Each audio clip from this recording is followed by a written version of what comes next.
በዘንድሮው የኢትዮጵያ ፕሪሚየር ሊግ ጎልተው ከወጡት መካከል ደግሞም ትልቅ ተስፋ የተጣለበት ለዛም የሊጉ የዓመቱ ተስፈኛ ተጫዋች ተብሎ የተመረጠ እነዚህ መገለጫዎች የሀብታሙ ጉልላት ናቸው። ትልቁ ህልሜ የነበረው ቲም ነው። ኢትዮጵያ ውስጥ መጫወት የምፈልገው ትልቁ ቲም ነው።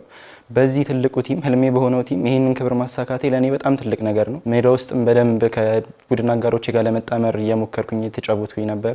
ያው በዲሲፕሊን በኢንዱራንስን በደንብ በማውጣት ለቲሙ መስጠት ያለብኝን ነገር በደንብ እየሰጠው ይሄንን ነገር አሳክቼ አሁን ደግሞ ለዚህ ክብር መብቃቴ ለኔ በጣም ትልቅ አመት ነው ብዬ አምናለሁ። ሀብታሙ የሜዳ ላይ ተጋዳይነቱና ሚዛን ጠባቂነቱ መለያው ነበሩ። ህልሙ በነበረው ክለብ በ37 የሊጉ ጨዋታዎች 3215 ደቂቃዎችን ተጫውቷል። ይህም በአማካይ ከ86 ደቂቃዎች በላይ እንደማለት ነው። ወሳኝ የነበሩ 5 ግቦችም በስሙ አስቆጥሯል። ቅዱስ ጊዮርጊስ ደግሞ ምን ያህል ኃያል እንደሆነ የምናውቀው ነው። ሁልጊዜም ማሸነፍ የሚያውቅ ሁልጊዜም ማሸነፍ የለመደ ቲም ነው።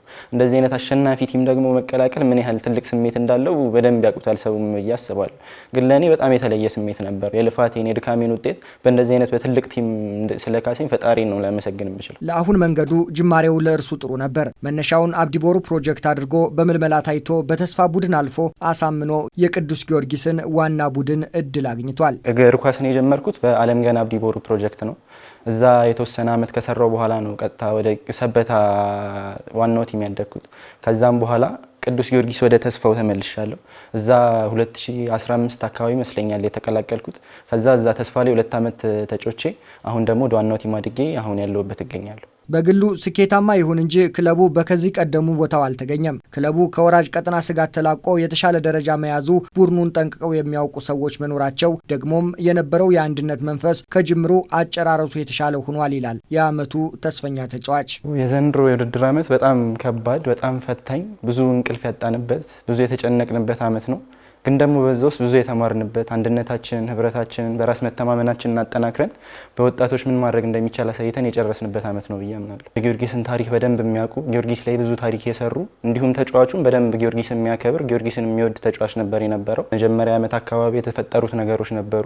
ግን በዛ ውስጥ እነዚህ ኮች ስታፎች፣ እነዚህ ተጫዋቾች ከጎናችን መሆናቸው የጊዮርጊስን ትክክለኛ አቅም ወድቆ መነሳት እንደሚችል በደንብ አሳይተውን አሁን መጨረሻ ላይ የተፈጠረው ነገር እንዲፈጠር ሆኗል ብዬ አምናለሁ። አሁን ፈረሰኞቹ ከሚተማመኑባቸው ተጫዋቾች ቀዳሚ የሆነው ኮከብ ለደረስኩበት ደረጃ ብዙዎች አሻራቸው ጉልህ ነው። አሁንም የሚቀረኝ ግን ብዙ አለ ይላል። በጣም ብዙ የሚቀረኝ ነገር አለ። በጣም ብዙ ማሳካት የምፈልገው ነገር አለ። ግን ደግሞ እንደ ተጫዋች ዘንድሮ ጥሩ ነገር አሳክቻለሁ በተቸገርንበት አመት። ይህንን ነገር እንዳደርግ ያደረገኝ ደግሞ የመጀመሪያው አስተዳደጌ ነው። ምንም ነገር መሰረቱ አይደለ ጥሩ ከሆነ ወደፊት ጥሩ ሊሆን የሚችለው። ስለዚህ መሰረቴ መጀመሪያ ሳድጌ የነበረው አስተዳደጌ፣ የያዙኝ ሰዎች፣ ወላጆቼ፣ ቤተሰቦቼ፣ ከዛ እንዳልኩ እዛታች የነበረው አሰልጣኝ እኔ ሳድግ አሁን ላለሁት ሀብታሙ በደንብ በጸባይ በዲሲፕሊን በምናም በደንብ ረድቶ ያሳደገኝ እሱ ነው። ከዛም ቅዱስ ጊዮርጊስም ከመጣው በኋላ የሰለጠንኩት በትላልቅ ኮቾች ነው። በሳሚ ፍሌክስ፣ በአዳነ፣ በፋሲል ተካልኝ በደንብ ራሳቸውን በሚያውቁ በደንብ የኢትዮጵያን እግር ኳስ ከሚያውቁ በደንብ ኳሱንም ከሚያውቁት ሰዎች ጋር ነበር ሰር የነበረው። እነዛ ነገሮች ተጠራቅመው እኔም በዲሲፕሊን ያለኝን ነገር በደንብ ወጥቼ እንዳወጣ ያለኝ በራስ መተማመን ከፍ እንዲል ያደረገልኝ እነዚህ ነገሮች ተደማምረው ነው። አርአያውን የቀድሞው የዋሊያዎቹና ፈረሰኞቹ ኮከብ ሽመልስ በቀለ ያደረገው አማካዩ ከአንጋፋው ተጫዋች ብዙ ተምሯል። የኔ ምን ጊዜ ምርጡ ተጫዋችና አይዶል አድርጌ የምወስደው ሽመልስ በቀለን ነው።